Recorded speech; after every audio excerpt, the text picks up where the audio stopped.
ओम शांति। आज की चर्चा शुरू करने से पहले हम सब मिलकर शिव बाबा को याद करेंगे और शिव बाबा हमारे सुप्रीम टीचर का आह्वान करेंगे। बाबा की उपस्थिति को महसूस करें, उनके ज्ञान को अनुभव करें। सोचें हम कितने भाग्यवान हैं जिन्हें स्वयं भगवान पढ़ाने आते हैं टीचर बनकर। बाबा का ज्ञान सिर्फ सुनने के लिए नहीं है, सही कहा ना? जी बिल्कुल। बल्कि इसका मंथन करके अपने जीवन में धारण करना है, एकदम ज्ञान स्वरूप बनना है। और आज तो बाबा ने मुरली में हम बच्चों पर बहुत बहुत प्यार लुटाया है। चलिए सुनते हैं आज के बाबा के महावाक्य। आज की मुरली का शीर्षक बहुत प्यारा है, मीठे बच्चे, बाप का प्यार लेना हो तो आत्म अभिमानी होकर बैठो, बाप से हम स्वर्ग का वर्षा ले रहे हैं, इस खुशी में रहो। मतलब प्यार, आत्माभिमानी स्थिति और खुशी तीनों जुड़े हुए हैं। और बाबा ने एक प्रश्न भी पूछा है आज हम बच्चों से कि संगम युग पर तुम ब्राह्मण से फरिश्ता बनने के लिए कौन सी गुप्त मेहनत करते हो, मतलब वो कौन सी ऐसी छिपी हुई कोशिश है। जी, और इसका उत्तर शिव बाबा मुरली में बहुत साफ देते हैं। बाबा कहते हैं कि तुम ब्राह्मणों को पवित्र बनने की ही गुप्त मेहनत करनी पड़ती है। अच्छा, पवित्रता। हाँ, क्योंकि तुम ब्रह्मा के बच्चे संगम पर भाई बहन हो ना, तो भाई बहन की वो गंदी दृष्टि वो रह नहीं सकती। स्त्री पुरुष अगर साथ रहते भी हैं तो दोनों अपने को बीके समझते हैं, मतलब ब्रह्मा कुमार या कुमारी जी। तो इस स्मृति से, इसी अभ्यास से जब पूरे पवित्र बनो तब फरिश्ता बन सकेंगे। तो मुख्य गुप्त मेहनत हुई पवित्रता। तो फरिश्ता बनने का जो राज है वो पवित्रता में ही है। बिल्कुल। और ये पवित्रता, जैसे कि शीर्षक में भी इशारा है, लगता है आत्मा अभिमानी स्थिति से जुड़ी हुई है। बाबा कहते हैं प्यार लेना है तो आत्मा अभिमानी होके बैठो। ये कैसे जुड़ता है? हाँ, बिल्कुल सही पकड़ा। आत्माभिमानी होना मतलब खुद को ये शरीर ना समझकर यहाँ मस्तक के बीच में चमकती हुई एक ज्योति बिंदु आत्मा, वो अनुभव करना। अच्छा। जब हम इस आत्मिक स्मृति में टिकते हैं ना, तो शरीर और शरीर की दुनिया के जो खिंचाव है, आकर्षण विकर्षण, उनसे जैसे किनारा हो जाता है। और उसी स्थिति में फिर बुद्धि का कनेक्शन सीधा शिव बाबा से जुड़ता है। और फिर उनके प्यार का, शक्तियों का अनुभव होता है। बाबा याद दिलाते हैं कि देखो मैं तुम्हें राजयोग सिखा रहा हूँ जिससे तुम स्वर्ग का वर्षा ले रहे हो, अपना अधिकार। ये याद रखना ही खुशी दिलाता है। और मेहनत भी इसी याद में है। जैसी देहभान आया, वो खुशी, वो प्यार जैसे कम होने लगता है। हाँ, और बाबा ने इसे आत्माओं और परमात्मा का संगम युग का मेला भी कहा है। मतलब ये कोई साधारण समय नहीं है ये। नहीं, बिल्कुल नहीं। ये वही खास समय है जब परमात्मा आकर हमें ये ज्ञान देते हैं। जी। बाबा ने त्रिमूर्ति के चित्र का भी जिक्र किया है मुरली में। हाँ, त्रिमूर्ति, ब्रह्मा, विष्णु, शंकर। हाँ, बाबा ये स्पष्ट करते हैं कि ये जो देवता हैं, ब्रह्मा, विष्णु, शंकर, ये शिव बाबा की रचना है, उनसे नीचे हैं। कई बार लोगों को शिव और शंकर में कंफ्यूजन होता है, या शिव और देवताओं के रिश्ते में। हाँ, होता है। तो शिव परमात्मा है, रचता है, और ये देवता उनकी रचना है जिनकी अपनी अपनी कहानी है, खासकर ब्रह्मा और विष्णु की। और यहीं से जुड़ा हुआ बाबा एक बहुत बहुत ही महत्वपूर्ण पॉइंट उठाते हैं जो समझने के लिए बहुत जरूरी है। जी। कि ब्रह्मा सो विष्णु और विष्णु सो ब्रह्मा कैसे बनते हैं, ये चक्र क्या है? हाँ, ये संगम युग के ज्ञान का एक बहुत आप कह सकते हैं गहरा रहस्य है। बाबा समझाते हैं कि जैसे हम आत्माएं हैं, संगम पर शूद्र से बदलकर ज्ञान पवित्रता से ब्राह्मण बनती हैं। जी। और फिर ब्राह्मण से देवता बनेंगी सतयुग में। वैसा ही एक बड़ा चक्र है ब्रह्मा और विष्णु का। ब्रह्मा यानी प्रजापिता, जिनके द्वारा स्थापना होती है, वो पुरुषार्थ की इतनी तेज गति से, बाबा कहते हैं 1 सेकंड में विष्णु पद को पा लेते हैं।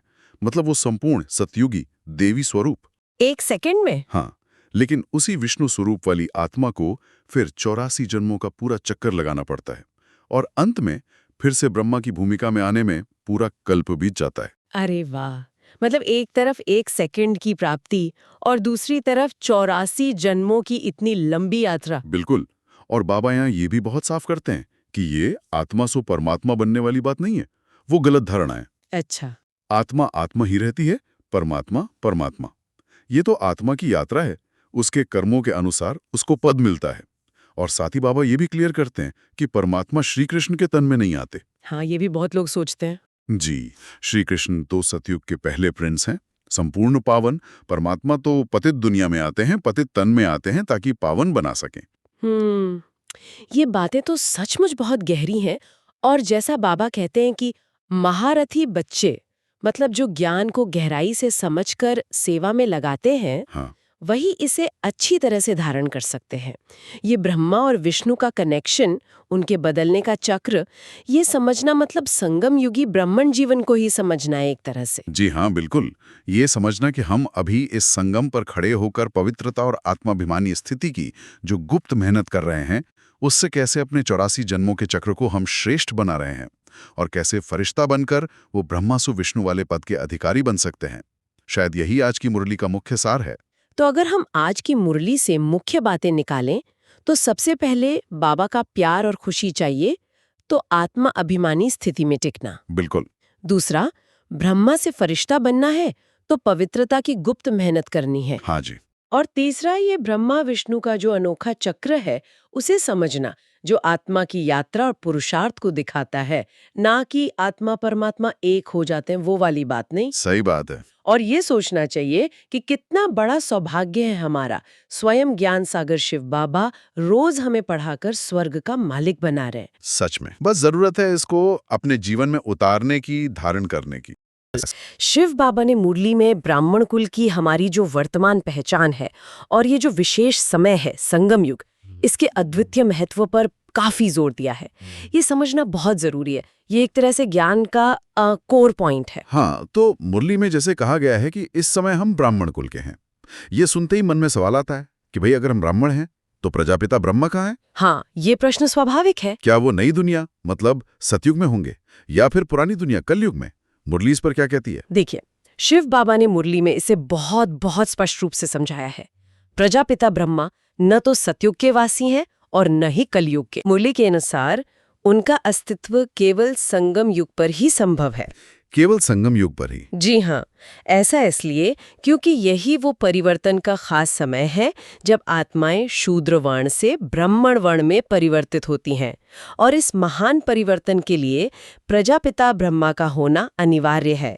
वो एक तरह से इस रचना के आधार है संगम पर। अच्छा, तो संगम युगी वो धुरी है जहां ये सब कुछ होता है।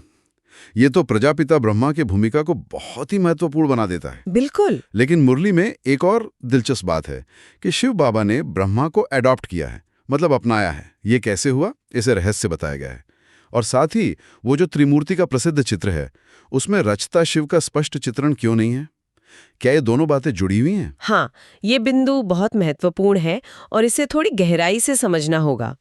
शिव बाबा ने मुरली में कहा है कि वे ऊंच ते ऊंच भगवान हैं, परमपिता, रचता हैं। रचता। और बाकी सब, जिसमें ब्रह्मा विष्णु शंकर भी शामिल हैं, वो उनकी रचना है। रचना है। हाँ, ब्रह्मा को अडॉप्ट करने का जो रहस्य है, वो परमात्मा और पहली मनुष्य आत्मा के बीच के उस अलौकिक संबंध को दिखाता है। और जहां तक त्रिमूर्ति के चित्र की बात है, हाँ, वो चित्र वास्तव में रचना की मुख्य शक्तियों को दिखाता है।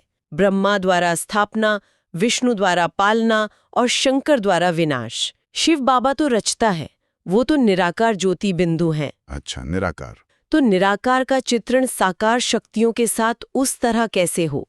मुरली हमें इसी सूक्ष्म भेद को समझने की प्रेरणा देती है कि रचता हमेशा रचना से परे है, ऊपर है। ये संगम युग की बात वाकई बहुत अनोखी लगती है। मुरली इसे पुरुषोत्तम संगम युग कहती है, एक ऐसा युग जिसका वर्णन आप कह रही हैं शास्त्रों में भी सीधे सीधे नहीं मिलता। जी। लेकिन फिर यह भी कहा जाता है कि महाभारत की वो जो प्रसिद्ध लड़ाई थी वो इसी संगम पर हुई थी। ये बात थोड़ी मतलब विरोधाभासी नहीं लगती कि जो शास्त्रों में नहीं वहीं इतनी बड़ी घटना? देखिए, ये विरोधाभास सिर्फ ऊपर से लगता है। शिव बाबा मुरली में इसे स्पष्ट करते हैं। वो पांडवों और कौरवों का उदाहरण देते हैं ना? हाँ, देते हैं। मुरली के अनुसार पांडव यानी कि दैवी संप्रदाय वाली आत्माएं वो संगम युगी हैं जो इस परिवर्तन के दौर में ईश्वरीय ज्ञान को धारण कर रही हैं, और कौरव कलयुगी हैं, मतलब पुरानी दुनिया और देह अभिमान में फंसे हुए। अच्छा, ये विभाजन है। हाँ, और गीता में जो भगवानुवाच है उसे भी बाबा इसी संगम युग के संदर्भ में बताते हैं। जब परमात्मा स्वयं आकर ज्ञान देते हैं तो भले ही शास्त्रों में संगम युग नाम ना लिखा हो, पर उस परिवर्तनकारी समय का और उसमें होने वाले धर्म और अधर्म के युद्ध का वर्णन तो है ही। ये युग परिवर्तन का एक आध्यात्मिक युद्ध क्षेत्र है, ऐसा समझें। अच्छा, आध्यात्मिक युद्ध क्षेत्र। तो फिर इस सारे ज्ञान का हमारे लिए मतलब जो ये मुरली सुन रहे हैं उनके लिए प्रैक्टिकल मतलब क्या निकलता है? हमें अपनी भूमिका कैसे समझनी चाहिए इसमें? शिव बाबा मुरली में हमें हमारी असली पहचान याद दिलाते हैं। हम आत्माएं इस संगम युग पर पांडव दैवी संप्रदाय हैं। हम रूहानी पंडे हैं। रूहानी पंडे। जी, जैसे पंडे का काम होता है रास्ता दिखाना, यात्रा कराना, लेकिन हमारी यात्रा किसी स्थूल तीर्थ की नहीं है। ये एक रूहानी यात्रा है। रूहानी यात्रा। हाँ, जो हमें अपनी बुद्धि से करनी है। परमात्मा की याद और ज्ञान की धारणा से हम अपनी बुद्धि को पवित्र बनाकर वापस अपने घर परम धाम जाने की तैयारी करते हैं। ये संगम युग इसी रूहानी यात्रा और आत्म परिवर्तन का सबसे अमूल्य अवसर है। ये समय भटकने का नहीं है, बल्कि बुद्धि द्वारा परमात्मा से जुड़ने और अपनी श्रेष्ठ मंजिल पाने का है। बहुत बढ़िया। तो मुरली के इस चिंतन से हमने संगम युग की असाधारण भूमिका को समझा। ये सिर्फ परिवर्तन का समय नहीं, बल्कि प्रजापिता ब्रह्मा के माध्यम से ब्राह्मण कुल की स्थापना का भी आधार समय है। बिल्कुल। हमने ये भी समझा कि शिव बाबा रचता हैं और रचना से न्यारे हैं, और हमारी यात्रा स्थूल नहीं बल्कि बुद्धि की सूक्ष्म रूहानी यात्रा है। हाँ, और ये समझना कि सारा खेल बुद्धि का है। परिवर्तन का आधार, परमात्मा से कनेक्शन, यात्रा, सब कुछ बुद्धि पर निर्भर करता है। ये एक बहुत शक्तिशाली विचार है। सही बात है। शिव बाबा की मुरली का चिंतन तो सागर जैसा है कि मुरली के अगले भाग पर अपनी बातचीत जारी रख रहे हैं। हाँ? और इस बार हम मुरली से आत्मा की पहचान, फिर वो याद की यात्रा की जो खासियत है, और ब्राह्मण से देवता बनने की प्रक्रिया, इसको थोड़ा और समझने की कोशिश करेंगे। बिल्कुल, और ये बहुत जरूरी है समझना। शिव बाबा ने मुरली में खास तौर पर कहा भी है, अपने को आत्मा समझो और बाप को याद करो। हाँ, असल में यही है मुख्य पुरुषार्थ। सही। और बाबा इसी याद की यात्रा पर बहुत जोर देते हैं ना। और ये सोचना भी मतलब कितना दिलचस्प है कि मुरली में इसे संगम युग के इस यात्रा को उन शारीरिक तीर्थ यात्राओं से कितना अलग बताया गया है। हाँ, वो जो लोग करते हैं। हाँ, जिन पर लोग आधा कल्प से जाते रहे हैं। इसमें क्या खास बात है इस यात्रा में? देखिए, मुरली इस बात को बिल्कुल स्पष्ट करती है। वो जो जिस्मानी यात्राएं हैं, तीर्थ वगैरह, वो करके लोग वापस कहाँ आते हैं? इसी दुनिया में। इसी दुनिया में, मृत्युलोक ने ही। लेकिन ये जो संगम युग की यात्रा है, ये एक आत्मिक यात्रा है। अच्छा। ज्ञान और योग की यात्रा है ये, और ये सिर्फ इसी खास संगम समय पर ही होती है। सिर्फ एक बार? हाँ, सिर्फ एक बार। और इसकी मंजिल भी अलग है। मंजिल है पवित्र बनकर पवित्र दुनिया, यानी स्वर्ग, या कह लें विष्णुपुरी। वहां जाना है। अच्छा। और वहां से फिर वापस इस पतित दुनिया में मृत्युलोक में लौटना नहीं होता। तो मतलब पवित्रता ही इसका मूल लक्ष्य हुआ। और शायद इसीलिए मुरली में वो संप्रदायों का भी जिक्र आता है। हाँ, बिल्कुल। शिव बाबा ने मुरली में समझाया कि कैसे हम अभी ब्राह्मण संप्रदाय के हैं और फिर बनेंगे देवी संप्रदाय या विष्णु संप्रदाय। हाँ, ये जो संप्रदायों का वर्गीकरण है ना, ये बहुत महत्वपूर्ण है। बाबा ने मुरली में कहा है कि सतयुग में होता है देवी देवताओं का विष्णु संप्रदाय, जिसका यादगार क्या है? चतुर्भुज विष्णु की प्रतिमा। हाँ, वो मूर्ति। हाँ, और इसके बिल्कुल विपरीत कलयुग के अंत को जोड़ा गया है रावण संप्रदाय से, जिसका प्रतीक है रावण की प्रतिमा। ओह! शिव बाबा ने मुरली में इशारा भी किया है कि ये तुलना सुनकर शायद लोग थोड़ा चौंकें, मतलब मनुष्य वंडर खाएंगे। हाँ, ये तो है। हाँ, क्योंकि ये एक तरह से जो पारंपरिक धारणाएं हैं उनको चुनौती देती है बात। अच्छा, तो ये वर्गीकरण सिर्फ पहचान बताने के लिए नहीं है, बल्कि ये गहरा विरोधाभास, एक कंट्रास्ट दिखाने के लिए है। बिल्कुल सही। और फिर इसी दैवी संप्रदाय में जाने के लिए, मतलब देवता बनने के लिए, हम राजयोग सीख रहे हैं। जी। मुरली में जो कहा है, तुम शूद्र से ब्राह्मण बने हो, ब्रह्मा मुख वंशावली, इसका क्या मतलब हुआ? जैसे जैसे कोई किसी को गोद ले लेता है, एडॉप्शन जैसा। हाँ हाँ बिल्कुल। इसे आप एक तरह से आध्यात्मिक एडॉप्शन या गोद लेना ही समझ सकते हैं। शिव बाबा हमें ब्रह्मा के मुख द्वारा जो ज्ञान मिला उससे अपना बनाते हैं। अच्छा। इसीलिए हम ब्राह्मण कहलाते हैं, ब्रह्मा मुख वंशावली। लेकिन यहाँ एक और बहुत महत्वपूर्ण बात मुरली स्पष्ट करती है। क्या? वो ये कि डायनेस्टी यानी राजाई वो विष्णु की होती है, ब्राह्मणों की नहीं। ओह, ब्राह्मणों की डायनेस्टी नहीं होती? नहीं, ब्राह्मण कुल है, एक अवस्था है, एक पढ़ाई का समय है ये। डायनेस्टी में तो क्या होता है, राजा के बाद राजा बनता है, एक वंश चलता है। हाँ हाँ, एक के बाद एक। हाँ, ब्राह्मणों की डायनेस्टी नहीं होती। ओहो, ये बात तो बहुत बहुत महत्वपूर्ण है। इसका मतलब ब्राह्मण बनना एक पड़ाव है बस। बिल्कुल, एक जरूरी पड़ाव। मंजिल तो वो विष्णुपुरी की बादशाही है। और फिर मुरली उस पूरे चक्र को भी तो खोलकर बताती है ना। हाँ हम ब्राह्मण कुल भूषण से शुरू करते हैं, फिर हाँ। बिल्कुल शिव बाबा ने मुरली में पूरे चक्र का क्रम बहुत साफ बताया है। पहले ब्राह्मण सो देवता बनते हैं, यानी विष्णु कुल के सदस्य बन जाते हैं। ठीक। फिर वही आत्माएं अपने संस्कार अनुसार क्षत्रिय चंद्रवंशी कुल में आती हैं। फिर वैश्य कुल में कितना क्लियर है, हाँ इसमें कोई उलझन या कोई शक संशय नहीं होना चाहिए। चित्रों में भी तो यही सब दर्शाया गया है। हाँ हाँ, बिल्कुल, ये स्पष्टता ही तो ज्ञान का बल है। तो आज हमने मुरली के इस भाग से आत्मा की जो सबसे ऊंची पहचान है उसको समझा। जी। फिर याद की यात्रा का जो अनोखा महत्व है, पवित्रता क्यों जरूरी है, ये समझा। और ये ब्राह्मण और विष्णु संप्रदाय के बीच का जो अंतर है और 84 जन्मों के चक्र में ब्राह्मण कुल की क्या भूमिका है, ये भी स्पष्ट हुआ। सही कहा।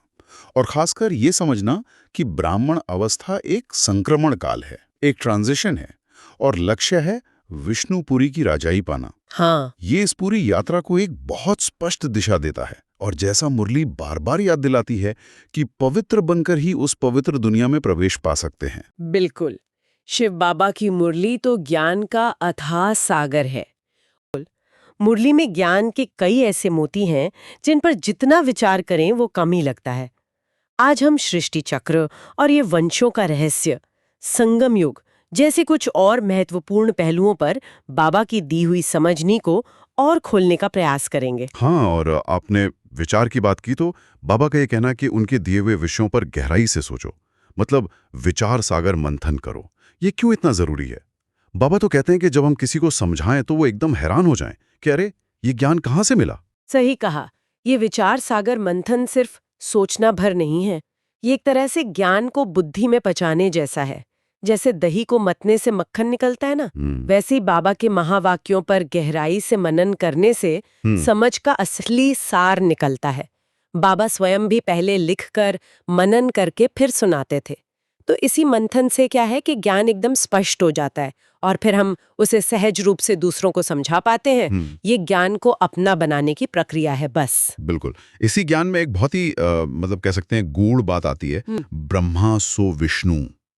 अक्सर लोग बाहरी चित्रों को देखते हैं, जैसे वो विष्णु की नाभि से ब्रह्मा दिखाते हैं, पर बाबा इसके गहरे आध्यात्मिक रहस्य को खोलते हैं। ये परिवर्तन है क्या असल में? हाँ देखिए, ये ब्रह्मा सो विष्णु वास्तव में एक यात्रा है, एक ट्रांसफॉर्मेशन है, एक परिवर्तन को दिखाता है।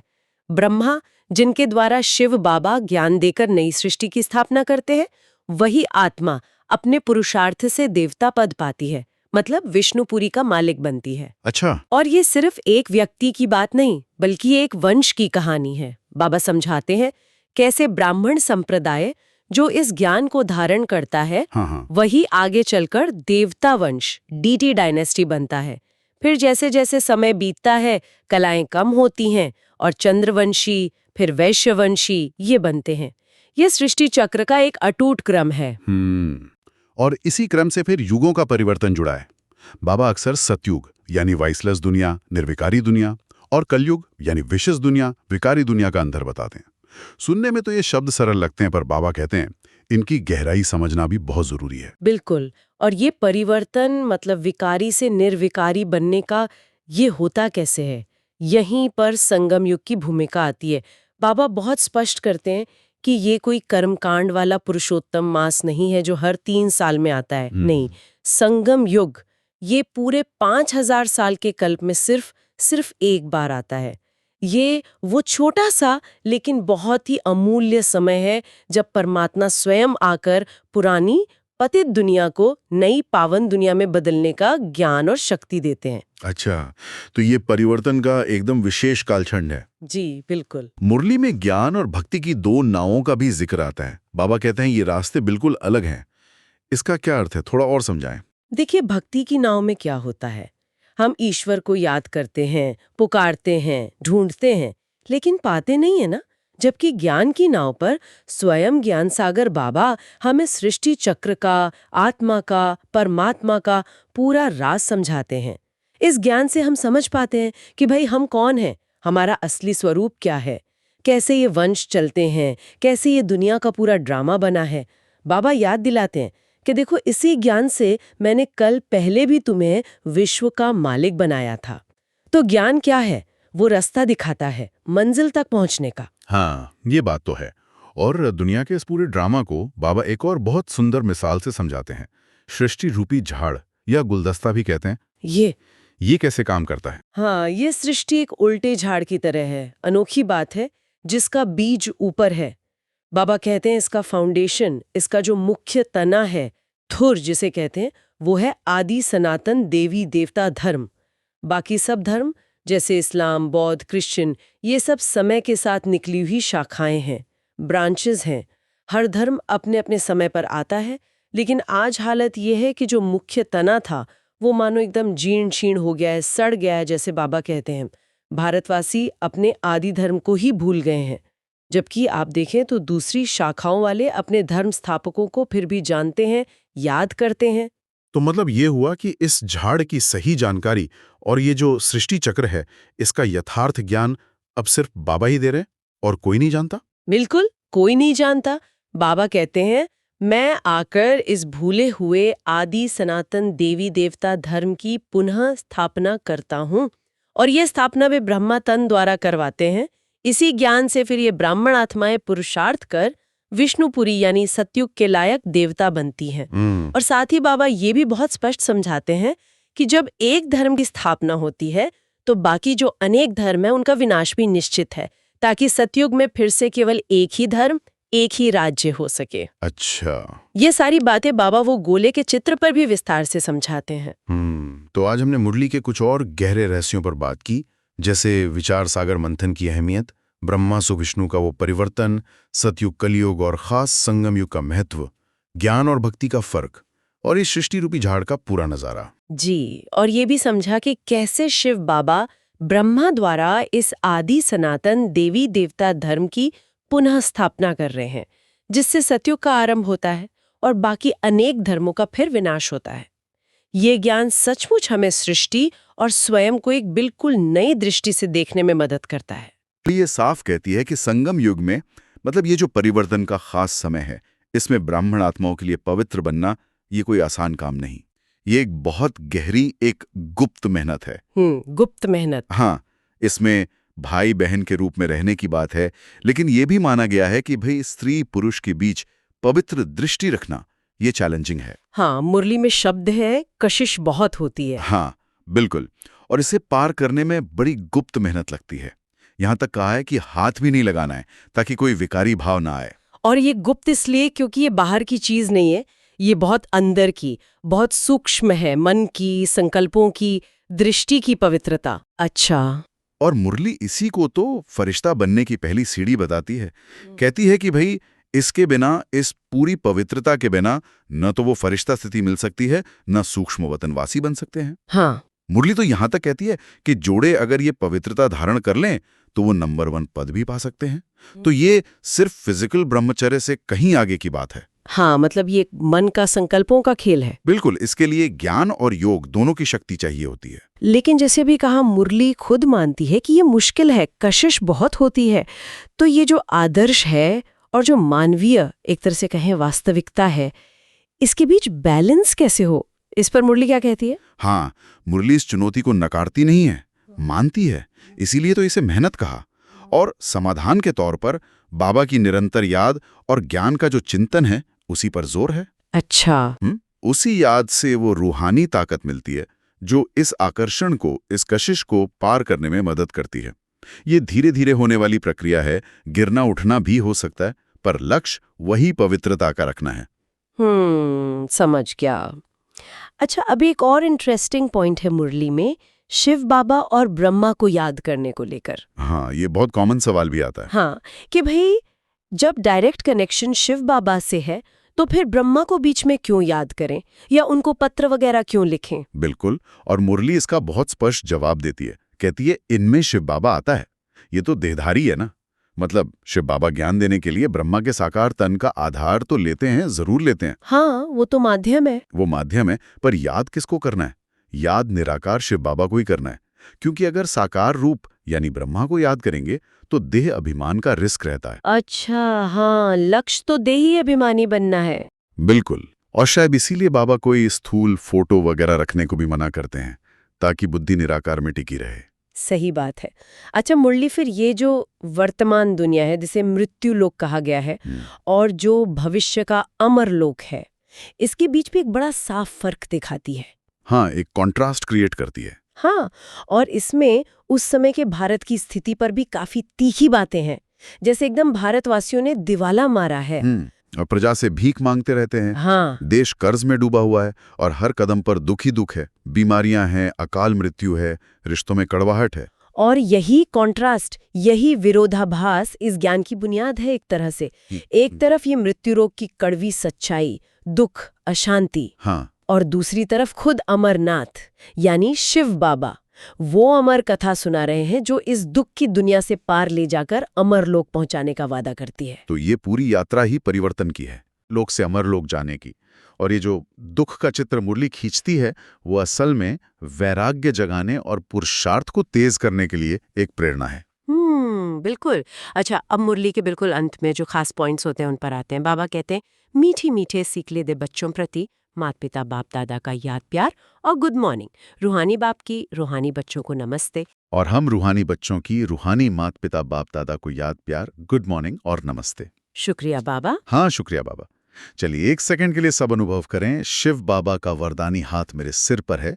बाबा के हाथ से जैसे शक्तियों की लाइट किरणें निकल रही हैं और मुझ आत्मा में समा रही हैं।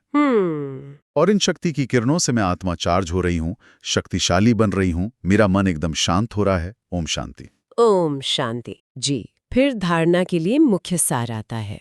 पहला पॉइंट है, पवित्रता की जो गुप्त मेहनत है उसमें अपनी दृष्टि और संकल्पों को बहुत बहुत शुद्ध रखना है और विकारी आकर्षण से बचने के लिए भाई बहन की दृष्टि एकदम पक्की करनी है। हाँ, ये बहुत जरूरी है। और दूसरा, देह अभिमान से मुक्त रहने के लिए एक निराकार शिव बाबा की याद में टिकना है। समझना है कि साकार ब्रह्मा बाबा माध्यम जरूर हैं, लेकिन याद का लक्ष्य शिव बाबा ही हैं। बिल्कुल। और वरदान, अपनी अनासक्त स्थिति द्वारा सर्व आकर्षणों से मुक्त रहने वाले सच्चे वैरागी भव। जैसे कमल पानी में रहते हुए भी पानी से न्यारा रहता है ना, वैसे इस दुनिया में रहते हुए भी मन से न्यारे और बाबा के प्यारे बनकर रहो। वाह। और स्लोगन है, मन की शांति ही सबसे बड़ी आंतरिक शक्ति है। बिल्कुल, और अव्यक्त इशारे भी हैं। सेवा में सफलता चाहते हो तो पहले स्वयं की स्थिति शक्तिशाली बनाओ। जब स्व परिवर्तन होगा तभी विश्व परिवर्तन की सेवा में निमित्त बन सकोगे। अपनी स्थिति से वायुमंडल बनाओ। तो कुल मिलाकर इन अंशों का सार यही निकल रहा है कि अमरलोक की जो यात्रा है वो पवित्रता पर, बाबा की निरंतर याद पर और ये जो वर्तमान दुखमय दुनिया है इससे वैराग्य रखने के अभ्यास पर टिकी हुई है। हाँ। अच्छा, मीठे मीठे सिकील है बच्चों प्रति माता पिता बाप दादा का याद प्यार और गुड मॉर्निंग। रूहानी बाप की रूहानी बच्चों को नमस्ते। हम रूहानी बच्चों के रूहानी माता पिता बाप दादा को याद प्यार और गुड मॉर्निंग और नमस्ते। शुक्रिया बाबा जी, नमस्ते। आज की मुरली से ना कुछ बहुत खास नुक्ते मिले हैं। शिव बाबा ने जो बातें कही हैं उन पर आज थोड़ी गहराई से बात करते हैं। हाँ, बिल्कुल। कोशिश रहेगी कि जो सार है ना वो हम आसानी से समझ पाएं। सही बात है। ये जो अभिवादन है शुरू में, यही कितना स्नेह भरा है। जी बिल्कुल, वो रूहानी जुड़ाव महसूस होता है इससे। चलिए एक सेकंड के लिए वो जुड़ाव और गहरा करें, सब अनुभव करें। शिव बाबा का वरदानी हाथ मेरे सिर पर है। जी। बाबा के हाथ से हाँ, शक्तियों की लाइट किरणें निकल रही हैं, मुझ आत्मा में समा रही हैं। महसूस करें। और मैं आत्मा चार्ज हो रही हूँ, शक्तिशाली बन रही हूँ, मेरा मन एकदम शांत हो रहा है। ओम शांति। ओम शांति। ये शांति और शक्ति का अनुभव, शायद यही आधार है आज की मुरली के ज्ञान को धारण करने का। बिल्कुल। तो शुरू करते हैं धारणा के लिए मुख्य सार से।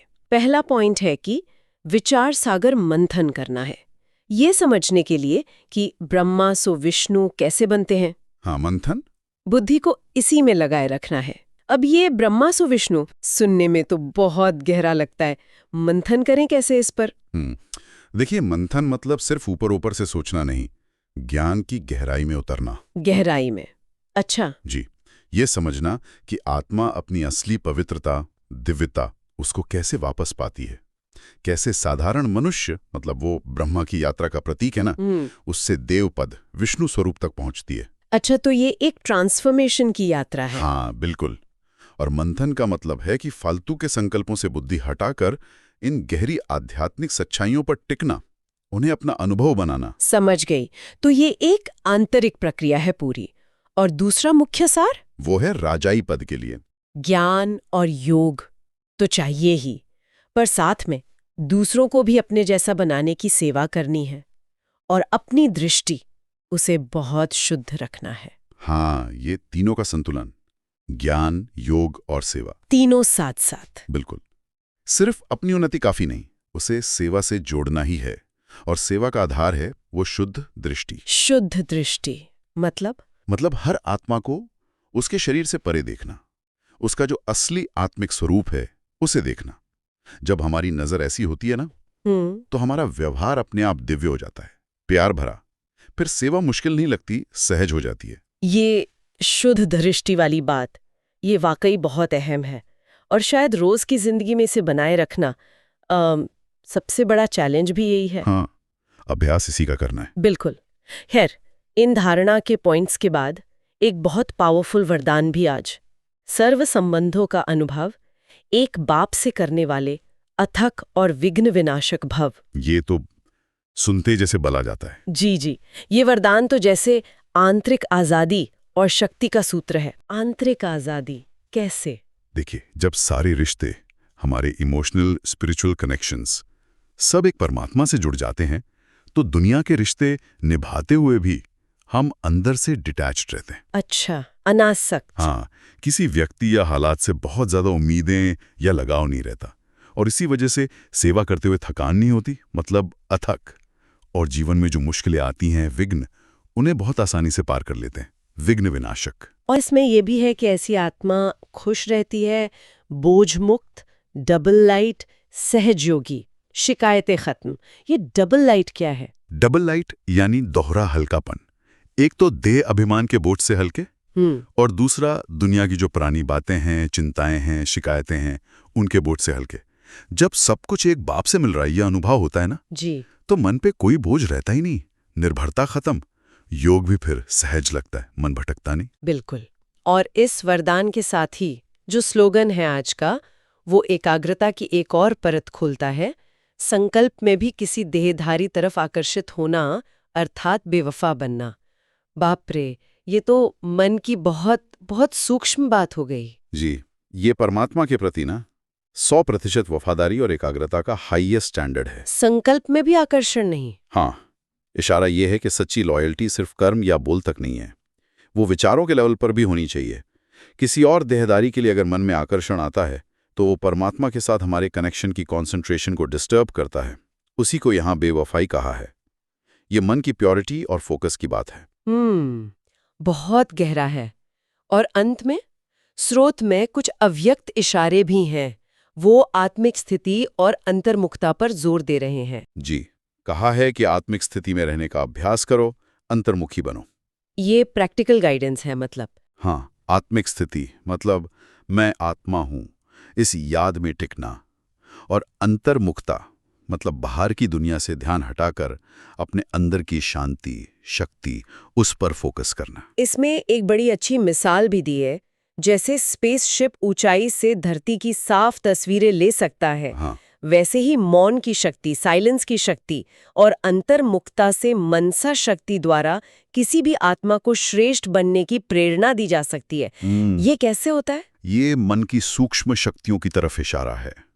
जब हम अंदर से शांत होते हैं, आत्मिक स्थिति में टिके होते हैं, तो हमारे संकल्प बहुत पावरफुल और शुद्ध हो जाते हैं। अच्छा। उस शक्तिशाली वाइब्रेशन से, मनसा शक्ति से, हम दूर बैठे लोगों को भी पॉजिटिव एनर्जी भेज सकते हैं, उन्हें शांति शक्ति की प्रेरणा दे सकते हैं।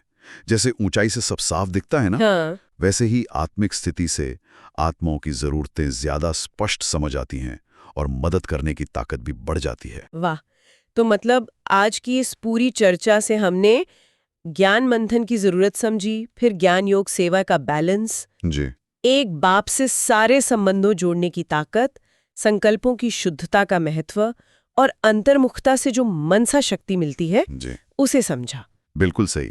और जाते जाते शायद एक सवाल हम सबके मन में छोड़ सकते हैं सोचने के लिए, हाँ, जरूर। कि आज की ये जो भागदौड़ वाली जिंदगी है, इसमें इन अभ्यासों को, ये ज्ञान मंथन, आत्मिक स्थिति में टिकना, अंतर्मुखी होना, इन्हें अपनी रोज की रूटीन का एक नेचुरल हिस्सा कैसे बनाएं, ताकि ये जो अथक और विघ्न विनाशक स्थिति है, वो सिर्फ एक गोल न रहे, बल्कि हमारा रोज का निरंतर अनुभव बन जाए।